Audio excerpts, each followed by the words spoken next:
Good evening, everyone, and welcome to the 3 for 1 Sky Fantasy Podcast and Fantasy Football Hub as we look ahead to game week 29. Firstly, apologies for being a bit late. Paul, you had a couple of train cancellations, I think. Panicking, saying I'm going to be late. Long day at work, one cancelled train, one delayed train, but we've made it. But at least there's no kind of massive decisions to make this evening, probably the next 30 minutes, for most managers. Because for those who haven't seen the Liverpool lineup, it's pretty desolate. I do fancy. I know obviously most people will watch or listen to this back after the match, so they can just laugh at me. But fancy Luton to give them a bit of a game this evening, given that Liverpool lineup. 4 of their back 5, standard back 5 out. 2 of their midfielders out. Whole front line out. Looks like Luton could do something there. How was your Sky weekend?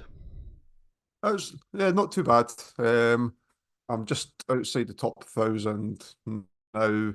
Kind of saved by the triple Brighton that I've held on to. So Van Heck, Dunk, Gross done the job for me. I've got Ederson and goals, so it's more yesterday's points. Like you got 5 at the weekend and then yesterday's points.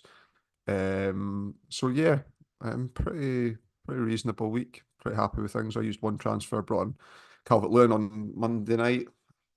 Do you know, it was one of those ones that I wasn't expecting anything at all out of it. He had a couple of chances. I'm quickly going to get him out of my team, and it was part of a daisy chain move anyway. So I'm pretty confident. I'm pretty happy with, I'm not happy with the outcome, but I'm not too disappointed with it either. It was kind of what I was expecting. You can't bring in a guy that's not scored 18 games and expect big things. So I'm all right. Yeah, good. Arsenal hurt me again on the weekend. No Saliba, no Saka. Man City not really doing it. Ederson, surprisingly, has probably been the only player who's returns consistently. A couple of clean sheets, 2 now in the last 3, I think. And it only, what did he get? 9. He got save bonus in. Oh, he's got a clean sheet. Then he's got conceded with save bonus, max save bonus, and then clean sheet. So it's not bad. It's 19 points from 3. What did all these people complain about owning Ederson over time? You didn't own him last year, mate. He was unbelievable. Ake obviously didn't play last night, which is a pain for a lot of people, and no De Bruyne either. Foden did nothing. It was I think it was probably quite a painful evening for those like me and like others who piled in a Man City. I've got 5 Man City, and I'm just treading water really. But there looks to be quite a few opportunities coming up in the next week for a complete divergence of teams. I think there's quite diverse sort of strategies and teams going on already.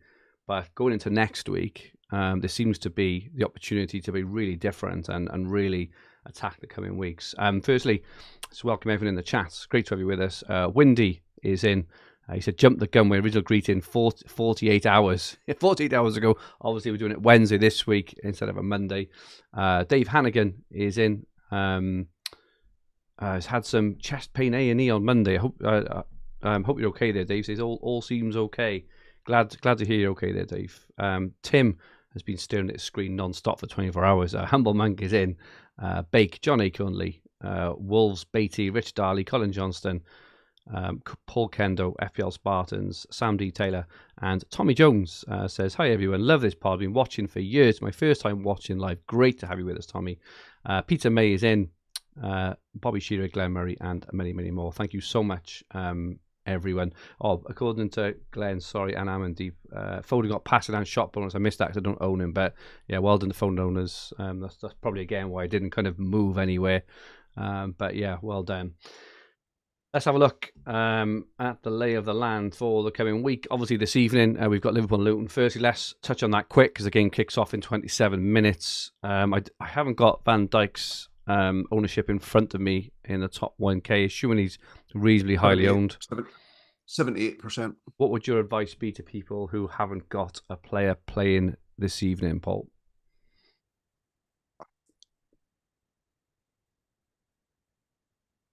Well, Luton and Liverpool both don't play at the weekend. I'd be tempted to. I'd be tempted to get Van Dijk in and then move that rotating position from Van Dijk onto the Wolves player, assuming that you don't already have cover for the captaincy on Sunday. I would do it that way, I think. Okay. I'm not. I can't see a clean sheet for Liverpool this evening. Just think the way the Luton have been playing. I can I see can see passing passing. bonus Yeah, though. yeah. Oh no, of Doubled up, course. doubled up 10 at a standard already. I Yeah. think I would take that move. I don't think personally that there's unless he scores, which I know he hit the bar on the weekend, didn't he? So he's always capable of scoring off corners and stuff. Like unless he scores, I don't think you miss a massive haul. But obviously, it depends on the state of your team. Depends if you've got that position. But if you're happy with the team, I think I just leave it. To be honest, I fancy Luton to score. That back five is, that whole 11 is pretty much a second string almost, isn't it? So I don't know. I think Luton score, but yeah. So that's this evening. Van Dijk will be obviously popular. Probably expect 4 or 5 points. Fancy losing to get a goal or two. I really do. But yeah, other than that, it's just kind of tick it off in it. And then we come to an interesting couple of weeks. Obviously we've got Wolves and Sheffield United on Sunday, and then West Ham Brentford on Monday. Yeah. And So part of the reason that I got the Everton player in on Monday was knowing that I wanted a Wolves player in anyway, and using Palmer's spot in my team to rotate through the captaincies. Albeit now, I know that you've got a section coming up on this, so I'll maybe hold off speaking about it now. But I've kind of started thinking of a new plan, which does involve getting the Wolves player from Everton, but I'll hold off until you want to introduce the subject in a minute or two. Really, there's got to be decisions made, I guess, for the West Ham Brentford game, and this is going to be do structure as well about the forward lines. Like, do people want to move into Tony at that point in time, or are you holding off to get Solanke in that spot? And that's important based on me not wanting to lose Haaland and Watkins, and I think a lot of people will be in that position as well. yeah, looking at it, it's very intricate, and there's lots of different options over this next week or two.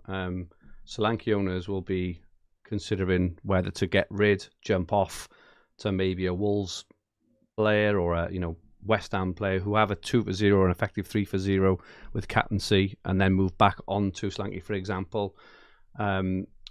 Villa with Watkins, they've obviously got Forest and Luton, which are great fixtures, but then after that, a few teams have 3 and 4 for 1s, even 5 for 1s, including captaincy after. I think Solanke, for example, has an effective 5 for 1 with captaincy over Watkins in that period. Yeah. I think we're quite fortunate that the Cunha is injured in terms of there's just not space in that forward line, assuming everyone keeps Haaland through, though there is, there potentially is an argument if you've got lots of transfers to maybe move in and out. And who's the other forward I'm missing? And Tony is another one in terms of the captaincy potentially, and again a 2 for 0 or effective 3 for 0 for lots of teams as well. So it's very intricate. Lucky in this format that Hwang's a midfielder, because I know in other games definitely Telegraph is a forward. Yeah, definitely.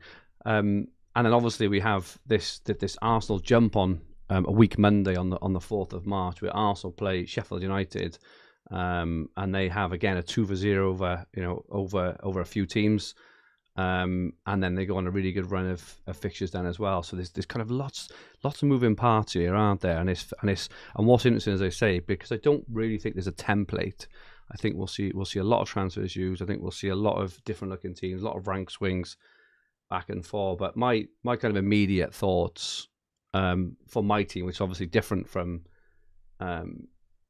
others, is I think I'm going to be hopping off a couple of Man City players, both in terms of price, which I want to touch on now, because we're going to have to try and squeeze in some quite expensive players in the coming few weeks, but also to take advantage of these volume of fixtures. Man City's fixtures as well after this week, so they've got Bournemouth away on Saturday, which will likely be a tough game in itself potentially, even though they are kind of hot and cold. But after they go United, Liverpool, Brighton, Arsenal, and Villa. I can't see many clean sheets in that period.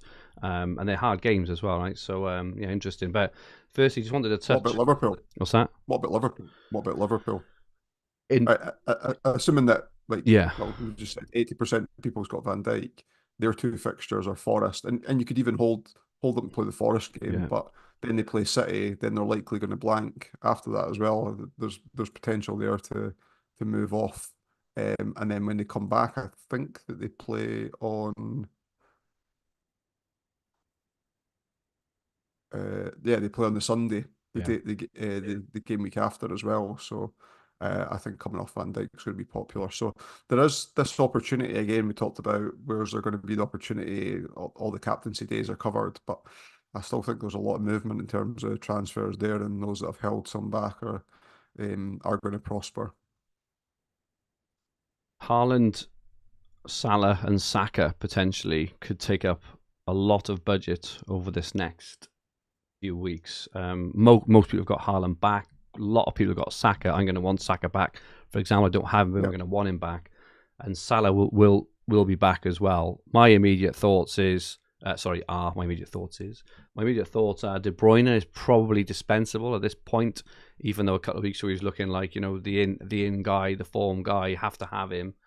There are also a number of other expensive players. You mentioned Van Dijk, Saliba, potentially Gabriel. Even players like kind of Watkins. If you want to go for Bowen, back to Bowen, there's a lot of expensive players here. Have you made a plan to get in those three, or to make them affordable at the very least? Yes and no, and I think so. I've not got an intricate plan to get all of them in, but with Hwang only being 7.3, he's so cheap, isn't he? I'm not going to use that as a rotating spot. I'm going to bring him in and then move other players on around that. I don't think De Bruyne is a good fantasy asset. We lumped on because of volume of games for City over this period rather than I think his explosiveness, because he's not in this game. It's not a case of racking up assists and then there's something else that comes with it, like you've got in Dream Team where you've got big chances created and underlying bonus points, or in FPL where you get the underlying bonus points and his propensity to, because he's on all set pieces, he generates the chance creation from there as well. So I have no qualms about losing him. And you add in the fact that you're always captain Haaland on a day that Man City are playing anyway. He's easily dispensable for me. And I've still not made up my mind of whether I'm going to move to Tony or move to Owen for Monday the 26th. I will make a plan, and we'll pod before then, so we'll be able to cover off the plan in there. But now I'm going to bring in Hwang, and I'm going to hold Hwang longer term. I like Wolves' fixtures over that period as well. You've got Sheffield United at home, then you're away to Newcastle, who have been really poor defensively, then home to Fulham. Yes, there's an opportunity to come off him at that point, but at his price point, I might just leave him in. He's like the new Palmer, isn't he? Yeah, and I do want to come off Van Heck, who's been great for me and is a budget enabler. But if I go back to get Palmer, then I've got two cheap players and a way to kind of rotate and get all the big hitters in. I will probably come off Ederson at some point as well, when there's going to be a single day captaincy required from perhaps a lesser team. Then I might move down to a goalkeeper to cover that off. And that would help me out from that front as well. Just looking at that, those fixtures for Wolves, even after that Fulham game, they then go home to Bournemouth. Then they got Villa, Burnley, West Ham, Forest, Arsenal, and then Luton. Their fixtures go on and on, Wolves, for a fair while, and well into April, both in terms of quality and quantity of fixtures. They may blank. I can't remember which game it is. They may blank in. Yeah, against the one against Bournemouth. Yeah, the one against Bournemouth. Which could potentially leave a gap for other teams, but other teams are going to blank as well. We'll know more about that, I think, 2 weeks today, and I think they're playing next midweek, aren't they? In FPL game. I think that's a bit of an oversight on the pricing at Hwang in terms of. I can't believe how cheap he is. I don't think I've ever owned him, so I had a quick look earlier, and I couldn't believe how cheap he was. 7.3 million. He's an enabler, basically. And he'll be on penalties. He'll be on penalties with Yeah, Cunha missing as well, or most likely. yeah, and as you then say, Brighton Sunday the 10th of March they play Forest. After that, they've got some difficult fixtures: City, Liverpool, Brentford, Arsenal. They're the next four.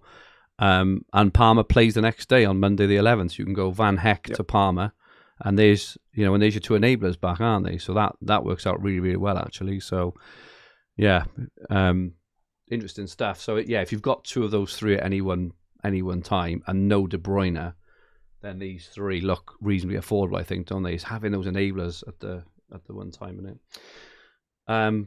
Looking ahead to the weekend and next week, particularly Wolves, particularly Solanke, Tony, Bowen, all these kind of players.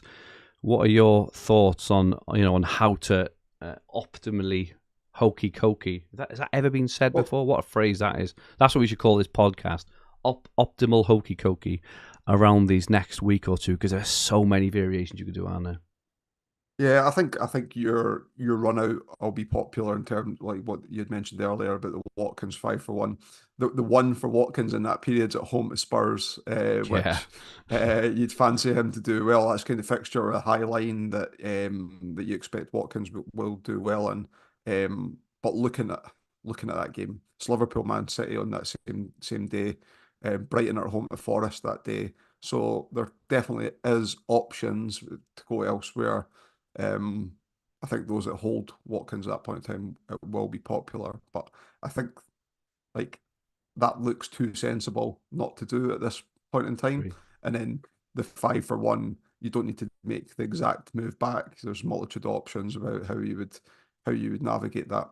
I had mentioned on last week's pod that I'm not going all in on Arsenal because they've got two games and then they'll miss a game right after it as well. So I do want to get Saka back, and I already own Saliba, so I will likely do that in the Sheffield United game. But I don't know that I'm going to load up as Yeah, much as what we might have done had they not been likely.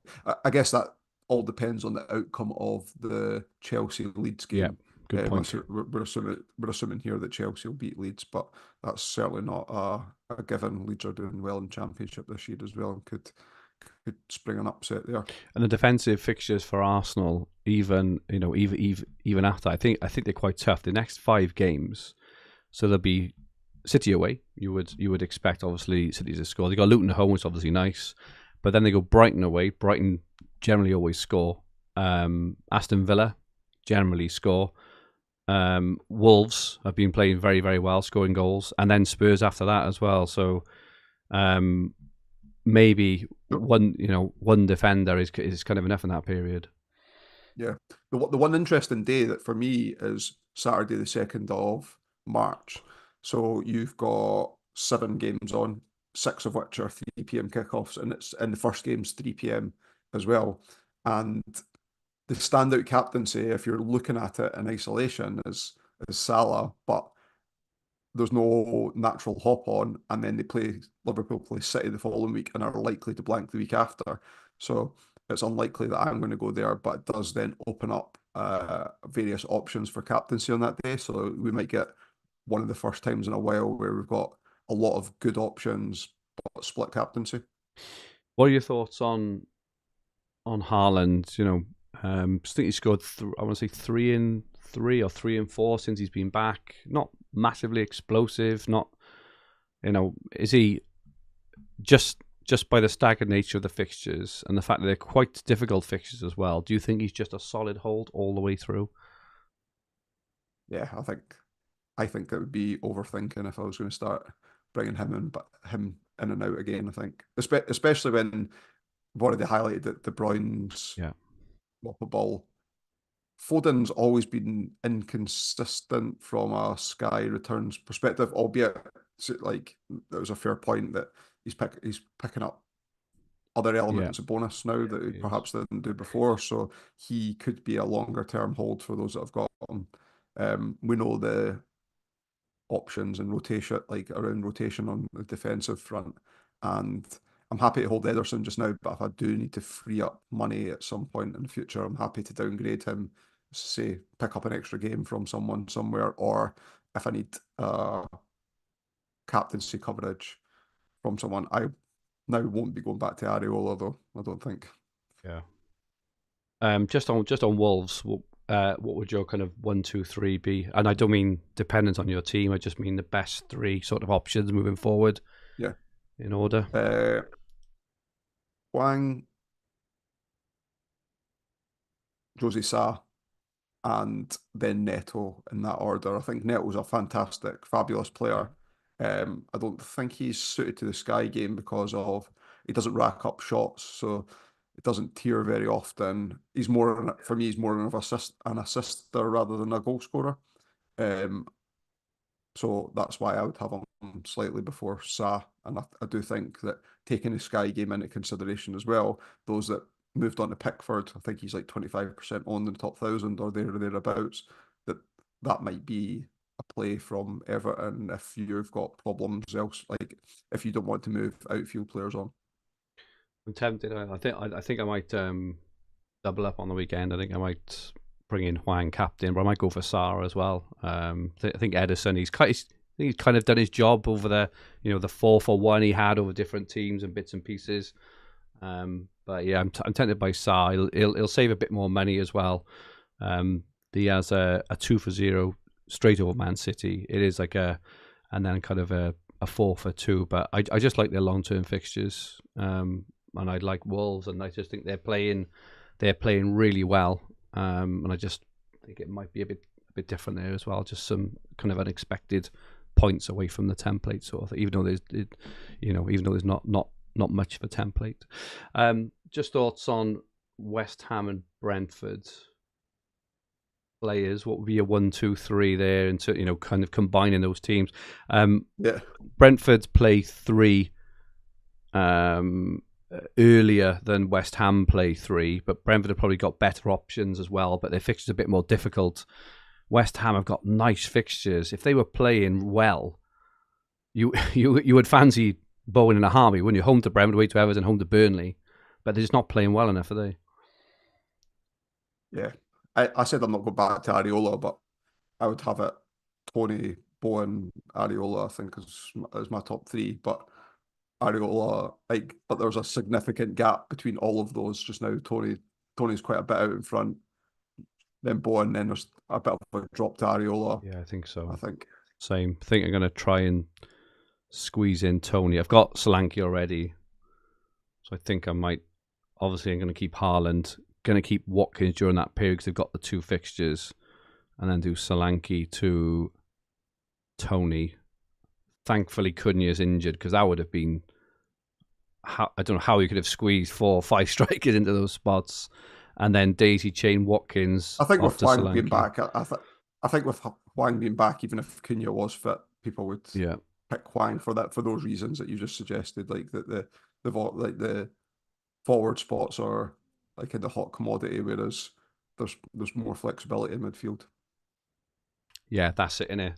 That's the move. It is to go Solanke if you own, to Tony, and then go Watkins back to Solanke on that daisy chain then, and then you can go back to Watkins a bit later on, can't you? I think that's the move there, isn't it? Interesting. And Ake and De Bruyne can do one as well and kind of work, Hwang, De Bruyne to Hwang. Do one. De Bruyne to Hwang, and Ake if you own off to someone else.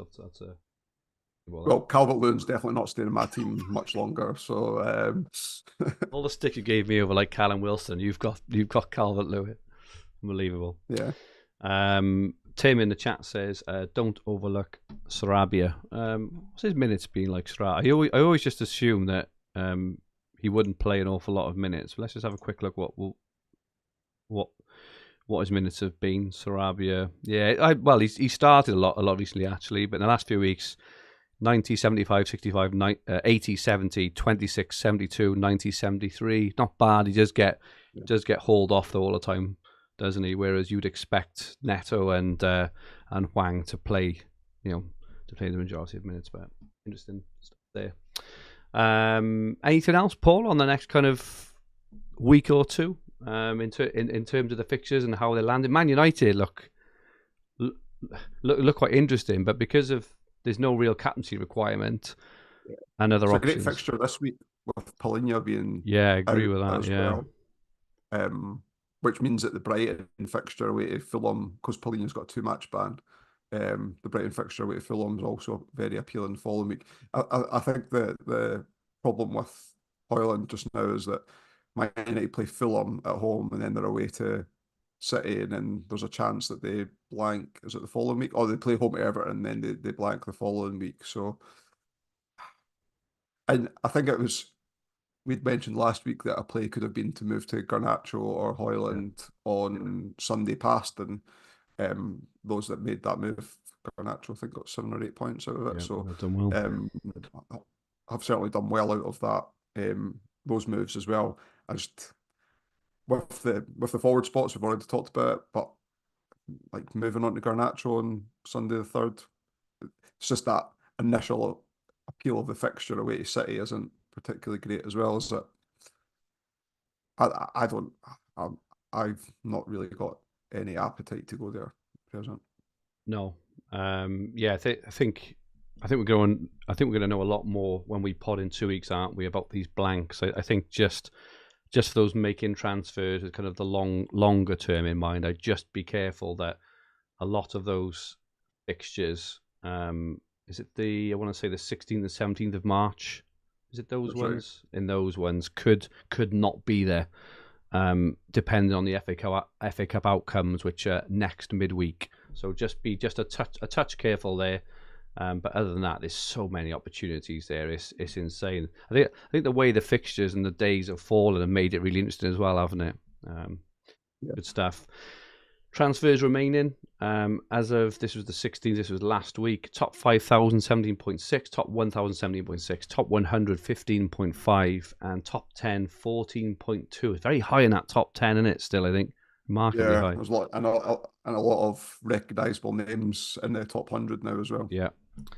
What's your thoughts? It just doesn't seem to be.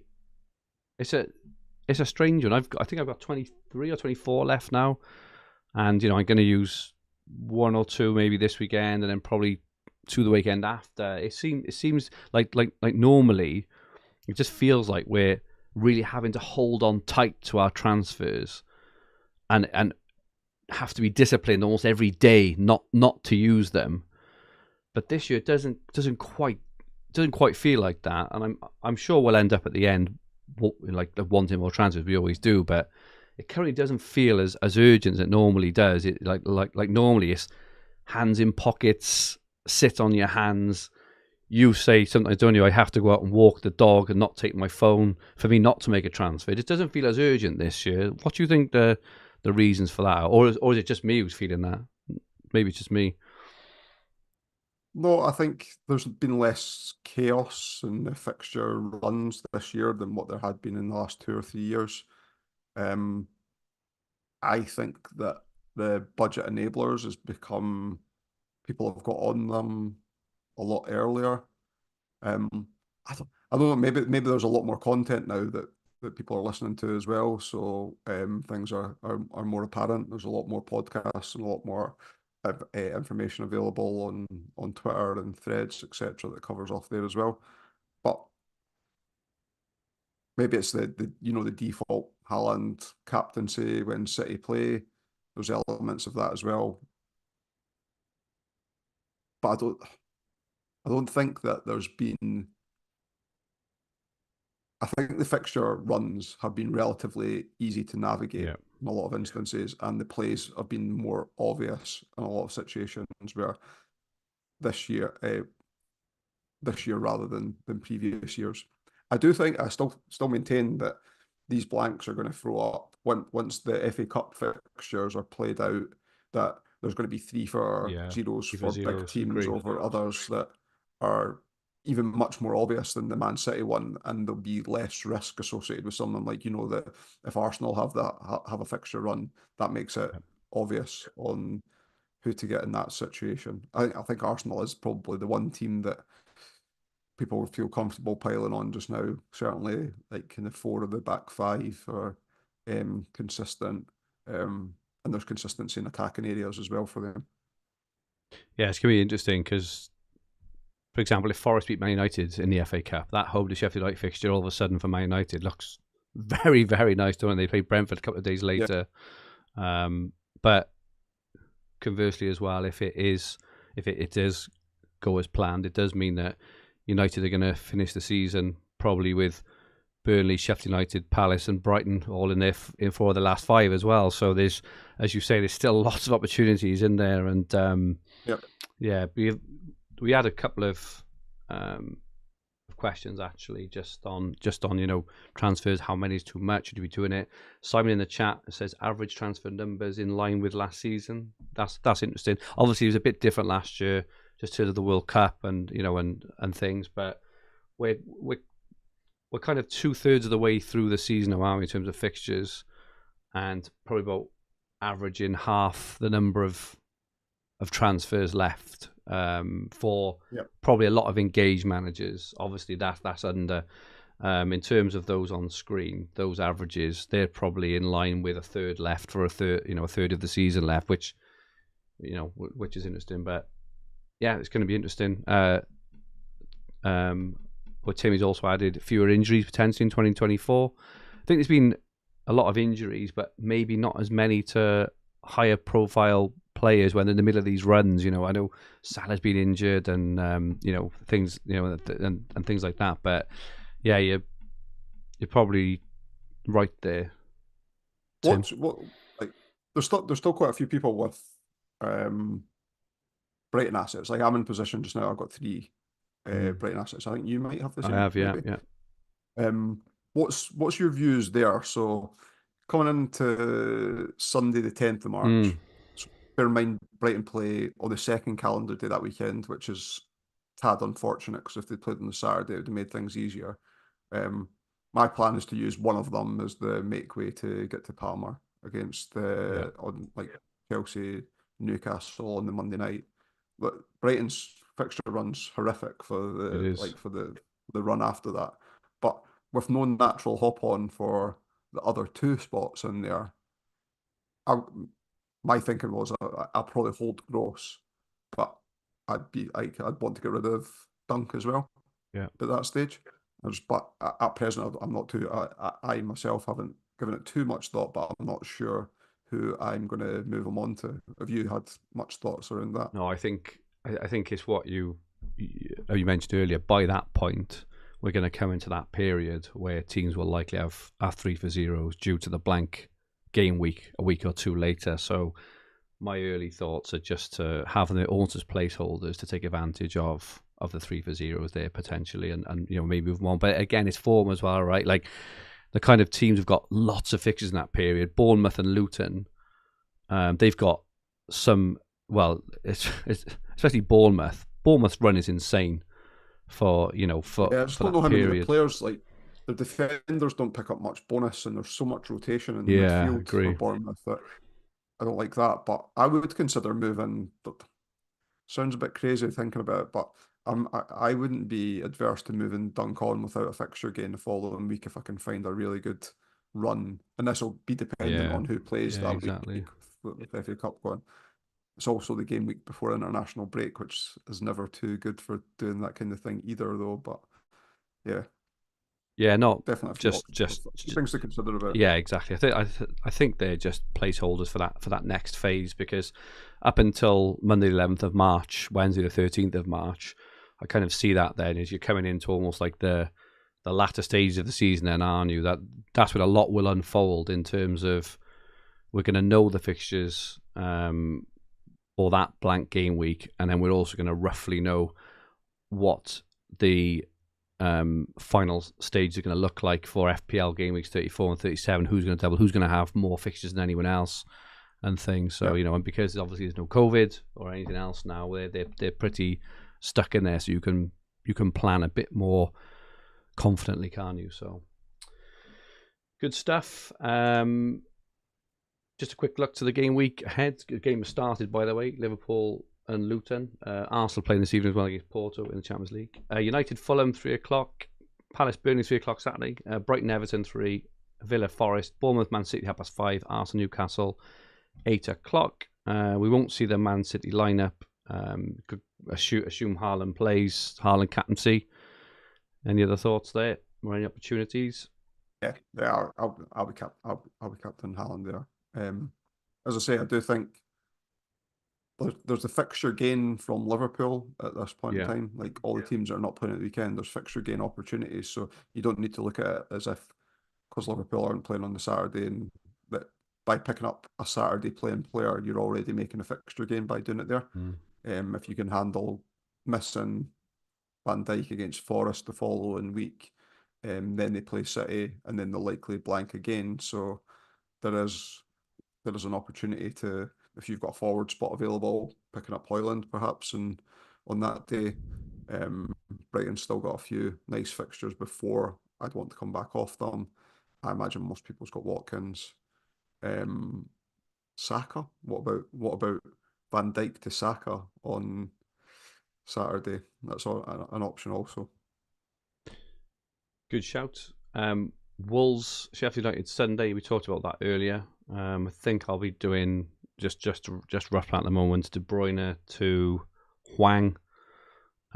Tempted by Edison to Sarr as well. I'll give it more thought. I need to go away after this now and really have a think. A bit more, think with a bit more refinement in terms of money and budget and transfers and stuff. And Monday the 26th, we mentioned West Ham and Brentford. Tony looks probably to be the outstanding option. You said lots will have Areola. If you have Areola, which lots of people do have, would you be tempted to go for Tony regardless, or would you just stick with Areola? Good question. If it works into your plan by getting Tony, I would get Tony in at that point. Yeah. But if not, then i.e. if you want to go with that front three and you don't want to be making any moves like Watkins, Haaland, Solanke, then I would just stick with that. Cool. Things we've answered most of the questions in the chat. Thank you so much to everyone who sent them in. As usual, we base all the content now around the questions. So thank you so much to everyone there. Final question, Paul, of the day. What is your favourite alcoholic drink? If there was a bar in heaven and God or whoever your God is said you can have whatever you like, what would you choose? Would it be a pint and tenants? Probably. I'm a boring drinker, but consistent. But I'll spice it up. So I'm not a massive cocktail drinker as well, but there is a few. I like a Moscow Mule. I had my first one in a long time last weekend. Nice. And it was excellent. Always comes in those little tin cups. That was excellent. Dark and Stormy, which I think you're hard pushed to call that a cocktail, and it's basically spiced rum and coke with some lime. Yeah, I like a Bloody Mary as well, and especially when I've got a hangover at the weekends. But yeah, I'm a boring tenants drinker. Tenants, please God. And what about your favourite short? Like rum and coke, like Old Navy, like dark rum. So either stuff like Havana 7 if I was going posh. If not, I don't mind the Old Navy rum, like OVD and stuff like that. I'm a big fan of as well. Lovely. Webby's Long Island iced tea. That's the one with there's a lot of shorts in there, isn't there? I'm not a massive drinker. I enjoy like a couple of pints of lager, but not like as you know, Paul, when we were when we met up, was it last year or the year before for the first time, wasn't it? And we were watching Rangers and Celtic at midday, and by half time you drunk 4 pints, and I was close to being sick, and I was like, and I had to put it to one side and say, Paul, I cannot drink like this. I'm really sorry. There's no way I'm going to be able to drink 4 pints every 45 minutes. So yeah. When Liam was over with his girlfriend in Edinburgh as well, we met up and Niall Murphy was there, and we were drinking pints of Staropramen, but we got through quite a lot in a short period of time as well, which he always reminds me about. Yeah, like I'm into cocktails more recently over the last kind of a couple of years, like sort of fruity ones, pineapple based ones with like vodka, gin, and little bits and pieces. All different kind of ones. Wherever you get, I'm always looking for those ones. I like the ones with Baileys and coffee in as well and things. Have you ever tried pineapple rum? Like the dark rum with pineapple in it, like plantation. You've got plantation rum that's pretty good. Oh, I'm not sure. I'm not sure. I have had quite a lot of pineapple based and rum based cocktails. I'm not sure if I've drunk the exact one you're talking about there, but sounds good. It's like it comes in the spirit bottle. So Oh you no, just add like Coke to it or whatever. I wouldn't have had that. Glenn Murray says, "Back fast. Not long be diagnosed with diabetes because of it, though. I'm really sorry about that, Glenn. Hope you're well. You and Dave. I hope you're well, guys. Blimey. I'm laughing at his Buckfast comment rather than the latter. You're not laughing at Glenn's been diagnosed with diabetes, no? No, he's not. Absolutely not. Apologies. Well, no, sorry, not apologies, but hope you're feeling good, guys. Not good. Okay, let us know what's yours in the chat. Let us know your favourite drinks. That is it from us for this week. Thank you all so much for watching and listening. Your continued support is much, much appreciated. No goals yet. After 10 minutes. But hopefully, everyone's hoping for a clean sheet. Thank you so much, Paul. Where can people find you? On Twitter at Paul McAnulty 1 MCA NULTY. My Twitter handle is at FFH_Fergi. If you like what you watched, please press the like button. Remember to subscribe in the bottom right-hand corner of the screen. If you enjoyed your listen, please rate the podcast version and leave some comments. Glenn says he's fine in the chat, but apologies, Glenn. I don't mean to speak out of turn with anything. I'm just, yeah.